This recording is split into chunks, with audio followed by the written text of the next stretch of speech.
Some of what most of us know or think we know about the medieval period is true and some not so much. In many ways, medieval people were just like us, and in many other ways, they were extremely different with beliefs and habits and mores that simply do not have equivalents in our modern world. But for all the similarities and differences, life for people in the Middle Ages had its share of hardships, pleasures, excitements, quirks, and strange stuff. Following are 20 things about fascinating medieval facts and figures. Number 20. It is a myth that medieval people avoided water and drank alcoholic beverages exclusively. You might have heard or read that people in centuries past only drank beer and wine in lieu of water, because water was too often contaminated with deadly pathogens. That is not true. During the Middle Ages, for example, water was the most popular drink as it was throughout all of humanity's existence. For that matter, for the simple reason that it was free. It is true that people in the Middle Ages did not have the kinds of water purification treatments that the water coming out of our faucets nowadays usually go through. While contamination was a problem, medieval people, like all humans since our species first walked upright, knew enough to spot and avoid obviously contaminated water. In short, people in the past had enough common sense and common knowledge to know that swampy, muddy, and cloudy water was not good for drinking. In medieval days, health manuals and medical texts positively praised water as being good for you, so long as it came from good sources. Indeed, authorities in the Middle Ages went to great lengths to supply people with drinking water. For example, London constructed the conduit in the 1200s, using lead pipes to bring fresh water from a spring outside the city walls to the middle of the city, where people had free access to it. Number 19. Medieval people mostly drank water, but still preferred beer and wine. Although people in the Middle Ages did not avoid water per se, they preferred beer and wine, assuming, of course, they could get and afford such alcoholic beverages. People did drink a whole lot of beer and ale and wine in those days, but it was not because their water was bad. Instead, they consumed those alcoholic beverages simply because they liked both their taste and effect. The authorities knew and catered to that preference, such as during public celebrations in London. For example, the return of Edward I from the Crusades and the coronation of Richard II saw London stop the flow of water in its pipes, and its replacement with wine for a day. Wine was the drink of choice of the upper classes and those who could afford it. However, like the ancient Greeks and Romans before them, medieval Europeans did not drink their wine neat, but usually mixed it with water to dilute its power. For those who could not afford wine on a regular basis, beer and ale were plentiful and cheap. It should be noted, however, that beer and ale back then were far weaker than they are today also, considering the long days and hard labor medieval workers put in, whether in the fields or shops or other employment. Beer and ale did more than just quench thirst. They also provided a significant intake of calories throughout the day to keep them going. Number 18. Elections existed in the Middle Ages. Elections might not have been as widespread and regular in the Middle Ages as they are today, nor did they have anything like universal suffrage, but medieval people did have elections. They routinely elected aldermen, members of parliament, bishops, abbots, popes, and sometimes even kings. There were, of course, important differences between medieval elections and modern ones, not least among them just how narrow was the slice of the population that got to do any electing. However, there were also striking parallels, chief among them the belief that elections conferred legitimacy. Views on elections were ambivalent in the Middle Ages. On the one hand, the medieval belief in elections was based on examples from the Bible, such as the Old Testament accounts of the Israelites electing judges and kings. Also, kings sometimes died without issue. The papacy was not hereditary, and town burghers needed to select people to fill local government positions. On the other hand, elections were also seen as occasions for strife and potential starting points for riots, rebellions, or civil war.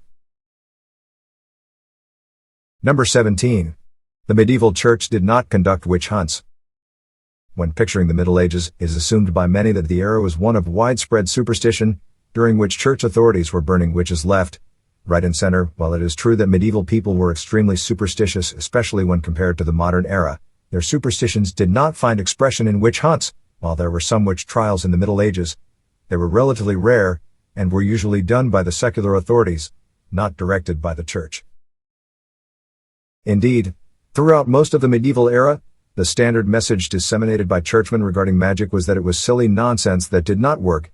The European witch craze was more of a 16th and 17th century phenomenon that took off after Heinrich Kramer wrote the infamous Malleus Maleficarum in the late 15th century, in an attempt to convince a then disbelieving public that witches were real. When it first came out, the church actually condemned the book and warned inquisitors not to believe what it says. Number 16. People were not blindly religious in the Middle Ages. Examples of extreme religiosity abound in the Middle Ages, ranging from mass pilgrimages to flagellants to mystics and saints. However, that does not mean that medieval people were fixated on religion, nor does it mean that they did not engage in skeptical reflection. Many ordinary people were not that sold on a variety of beliefs, doubting whether saints actually performed miracles, whether the miracle of the Eucharist was real, or whether there really was a resurrection and life after death. Others did not even believe that God had anything to do with nature and the growth of crops and plants, but attributed such matters to the simple mechanics of working and taking care of the soil. Many people, sometimes most, express their skepticism by simply staying away from church. For example, a Spanish priest wrote his bishop in the early 1300s, complaining that hardly anybody bothered to show up for church on Sunday, and that people preferred instead to spend their day of rest sleeping or larking about. Number 15. Oxford University students went to war with the townspeople. On February 10, 1355, St. Scholastica Day, two Oxford University students, Roger de Chesterfield and Walter Springhus, were having drinks at the Swindlestock Tavern in Oxford. At some point, they complained to the taverner, John Croydon, about the quality of the drinks, and he did not take kindly to their complaints. One thing led to another, heated words were exchanged, and the students ended up throwing the drinks in the taverner's face as a prelude to beating the daylights out of him. Oxford's mayor asked the university to arrest the thuggish students, but his request was ignored. Instead, 200 students sided with Springhus and Chesterfield and went on a rampage during which they assaulted the mayor and other townies. That was too much for the locals, who mounted a counter-riot of their own, with hundreds pouring in from the countryside to hunt down the students, crying, "Havoc! Havoc! Smite fast! Give Gode Knox!" The students were routed, with 63 of them killed, while 30 locals also lost their lives. In the aftermath, authorities sided with the university, and every year thereafter, on February 10th, Oxford's mayor and councillors were made to atone by marching bareheaded through the streets. They then had to attend Mass and pay a penny for each student killed. That tradition lasted for 425 years, until 1825, when an Oxford mayor finally put his foot down and refused to participate. Number 14. Mob football was very violent and very popular. In the medieval era, especially in England, the run-up to Lent often saw a rough ball game that came to be known as mob football. There were regional variations on the game throughout Europe, but the format tended to share basic similarities. Teams from different villages and towns, numbering anywhere from a few dozen to hundreds of players, would meet in a fairly central location. Then a ball was thrown, and the competing teams vied with each other to capture a ball and take it back home, usually to their church's front porch. There were usually no restrictions as to team sizes or ball handling. The massive matches usually lasted for an entire day, with many players dropping out due to fatigue or injuries. Bruises, scratches, cuts and lacerations were common, and sometimes even death. Despite those risks, medieval mob football remained popular throughout Europe for centuries because of its destructive nature. However, mob football was eventually banned in England by King Edward II in 1314. In what might or might not be a coincidence, Edward II went down in history as one of England's most unpopular and despised kings. Number 13. Not everybody in medieval Europe was Christian or white. Most people in Europe during the Middle Ages were Christian and white, but not all. Medieval Europe had Jews and Muslims, and even pagans, with the numbers of the followers of each religion varying from region to region, depending on its history and culture. Throughout most of the medieval era, Jews could be found in all parts of Europe. Muslims were common, at times even a majority, in the Iberian Peninsula, had a significant presence in Sicily, and could be found in many ports and trading centers up north in Prussia, Scandinavia and the Baltics. Pagans predominated. The dividing line in those days was religion, not race. Indeed, race was not as defined back then as it is now, so white or black mattered less in the Middle Ages than did one's religion. A swarthy or dark-skinned bishop from Egypt, North Africa or Nubia, for the example, was deemed to be more civilized and possessed of a higher rank than a white slave from the pagan parts of Europe. Discrimination was more likely to be based on religion than skin color, so Jews or Cathars and other European heretics were likely to have a worse time than non-white Christians. Number 12. Medieval trials could be bonkers. Modern concepts of justice, especially the belief in rational adjudication as a means of determining justice, were not as widespread in the Middle Ages as they are today. A common alternative to trying a dispute before a neutral arbiter learned in the law to decide the facts of a case and the rights and wrongs of it, was trial by ordeal. The idea was to subject an accused or both parties to a dispute to dangerous and painful experience, whose outcome was unknown going in, and then let God decide who was innocent or guilty or in the right. Variations included ordeal by water, in which an accused was tied and thrown into a body of water, and were deemed innocent if they floated and guilty if not. There was also the ordeal by fire, in which an accused held a red-hot bar of iron and walked 3 paces.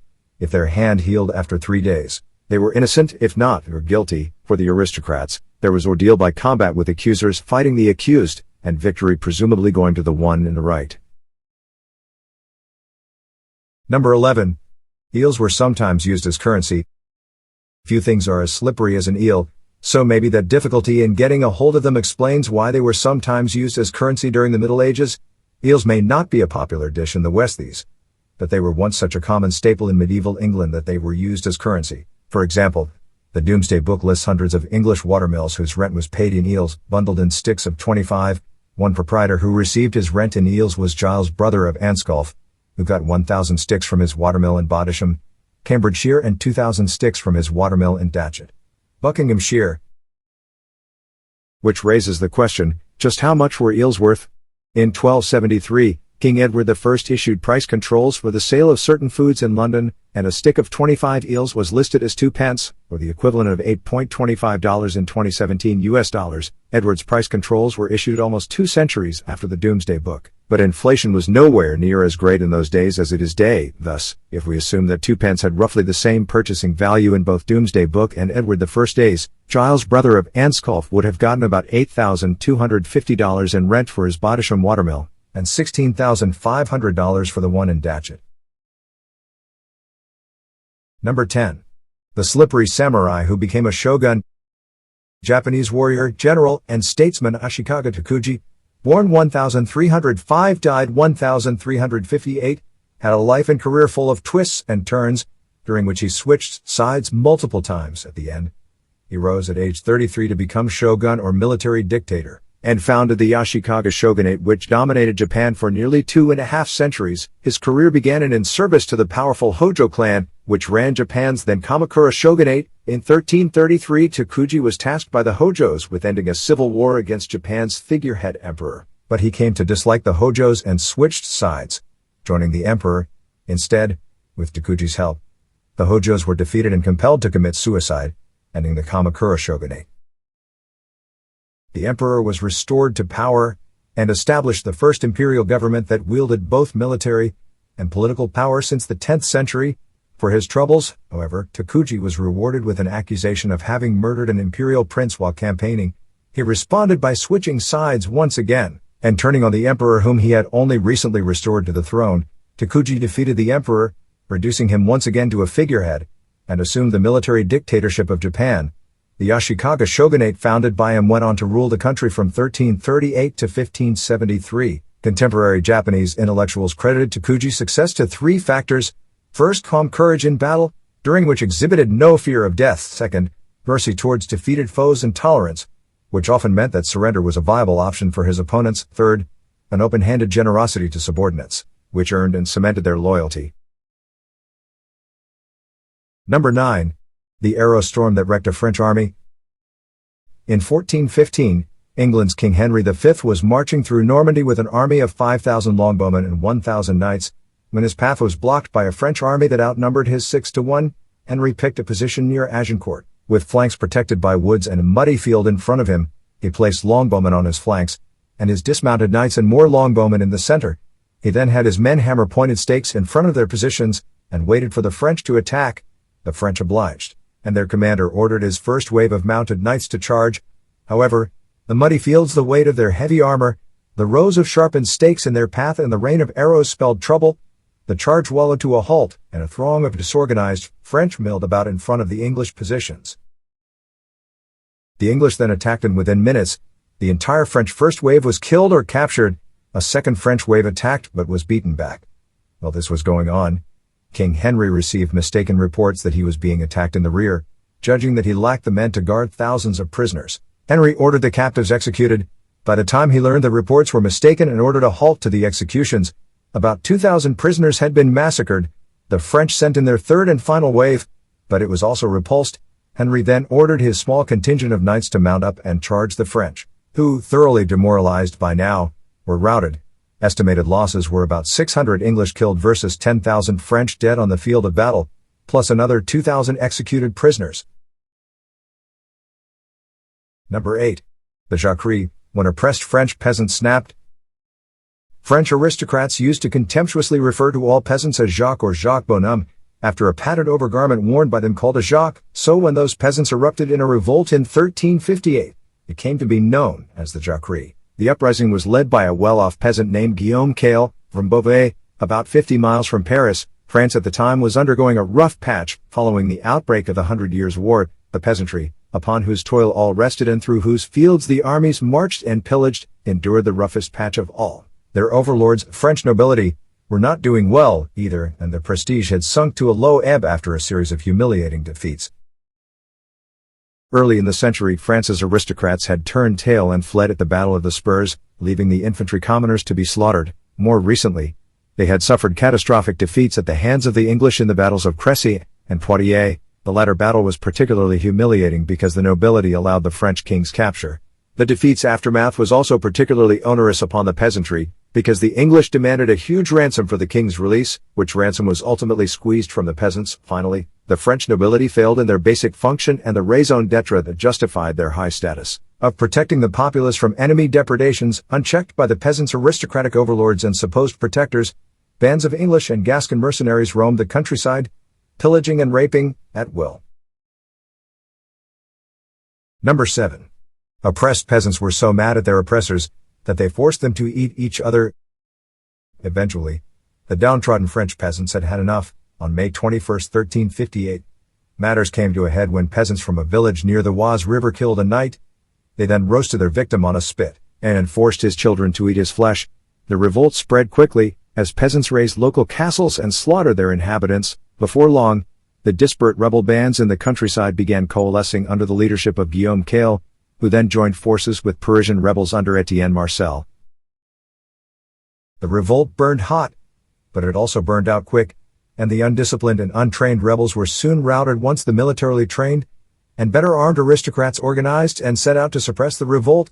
The Paris uprising collapsed after its leader was assassinated, while Guillaume Caille with his peasant army assembled to meet that of the nobles, unwisely accepted an invitation for truce talks with the armed nobles' leader, Charles the Bad of Navarre. Caille was treacherously seized when he showed up and was then tortured and beheaded. The now leaderless peasant army was then ridden down by knights and routed, after which the peasants were subjected to massive collective reprisals, and a reign of terror in which roughly 20,000 were killed. Number 6. Genghis Khan killed his brother for refusing to share a rodent. Before he became famous as Genghis Khan, the mighty Mongol conqueror was born Temujin, the son of a minor tribal chieftain.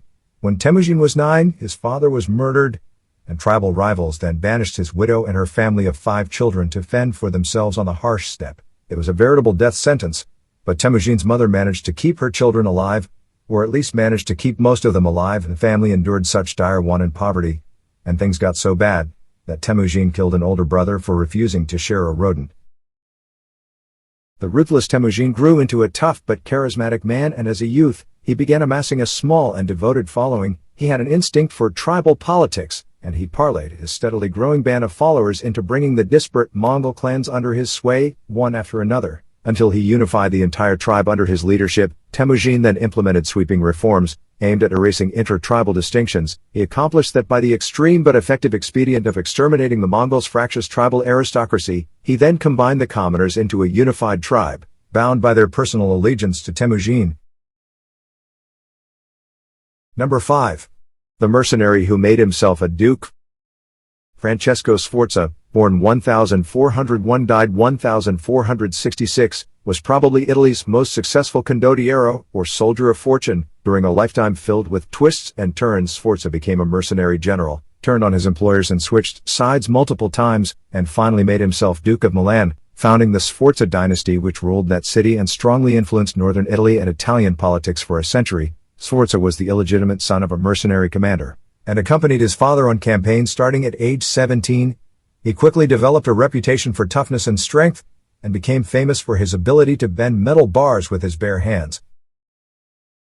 Following his father's drowning during battle against a rival in 1424, Schwartz took command of his father's men. He then proved himself a brilliant tactician and battlefield commander and went on to win the battle, killing his father's rival in the process. Schwartz then signed on to fight for multiple Italian rulers, including the Pope, the Neapolitans and Duke Visconti of Milan, whom Schwartz fought alternately for and against during the next 2 decades. During one of the intervals when he got along well with Milan's Duke, Schwartz betrothed Visconti's illegitimate daughter and only child in 1433.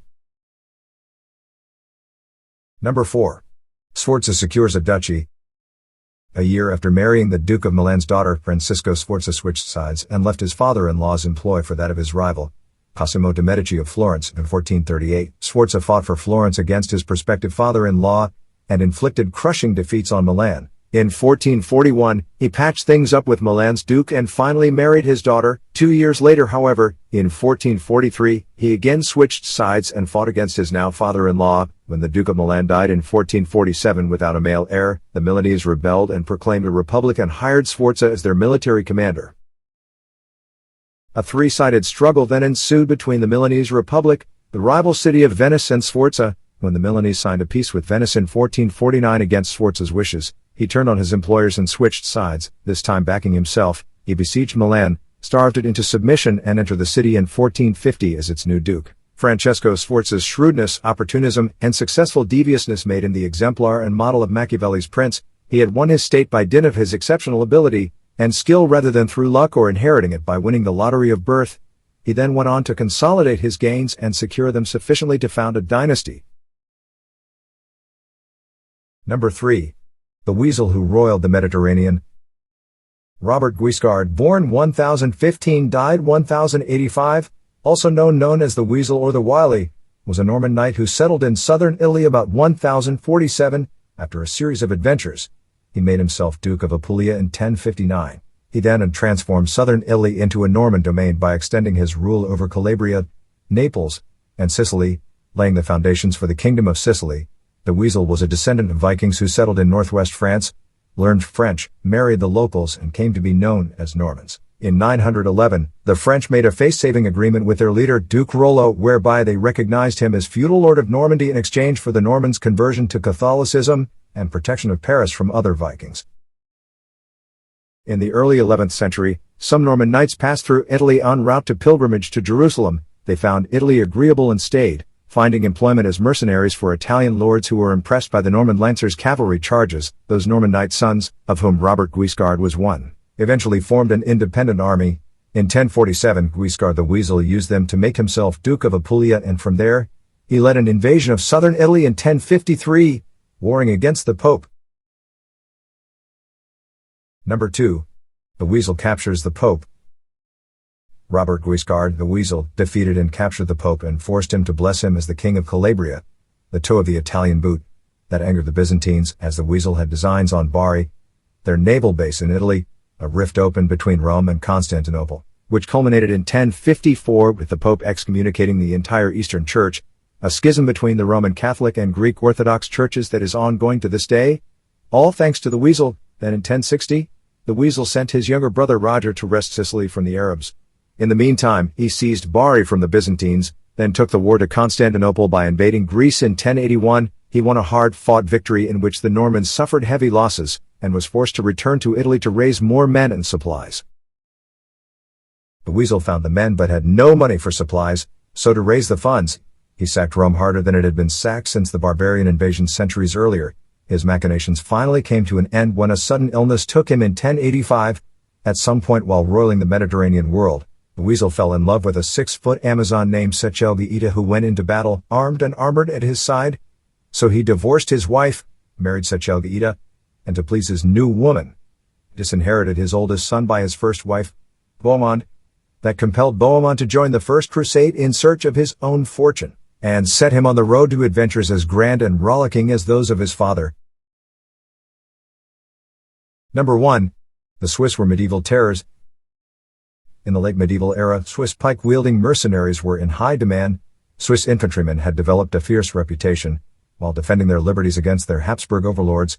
with upset victories against heavily armed and armored knights in the battles of Morgarten in 1315 and Loppen in 1339, that earned the Swiss a reputation as elite foot soldiers, and their renown grew with further victories against their neighbors. As they expanded the boundaries of the Swiss Confederation, the Swiss peasants who filled the ranks had no notions of chivalry, and felt no urge to capture enemy knights and aristocrats for ransom. Instead, they earned a terrifying reputation for giving no quarter, and reveled in slaughtering their foes, infantrymen who could routinely defeat knights, undisputed lords of the battlefield for centuries, and whose mere presence on the battlefield terrified their foes and sapped their morale, were highly sought after.